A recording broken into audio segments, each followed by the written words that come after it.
তো একদম ঠিক হয়নি। আমার ফলোয়ার্সকে মারা বা ধাক্কা দেওয়া, সেটা আমাকে ধাক্কা দেওয়ার সমতুল্য।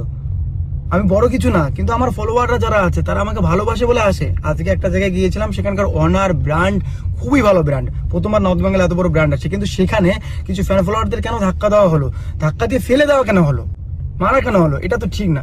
আমি তো বলিনি মারতে, আমি তো বলিনি ধাক্কা দিতে, আমি বারবার আসতে চেয়েছি। আমি কতবার আসছি, আমাকে বারবার বারণ করা হচ্ছিল, আমি তারপরেও আসছি বস।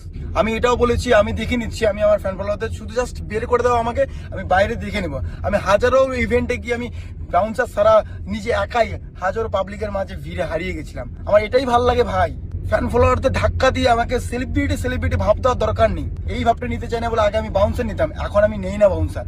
ইভেন্টের থেকে দেয় তাও ওদেরকে বলি যে পিছনে যাও। আমি একটু অন্যরকম ভাই, আর সেই অন্যরকম মানুষটার ফলোয়ার্সদের এভাবে অত্যাচার করা ঠিক হয়নি। ওখানে একটা ভাই ভিডিও করছিল যে উজ্জ্বল দা অহংকার, এটা ঠিক হচ্ছিল না, উজ্জ্বল দার ফ্যানদের মারা হচ্ছে। ভাই আমি সত্যি সেখানে যদি দেখতাম না, আমি সত্যি ওখানেই প্রোটেস্ট করতাম।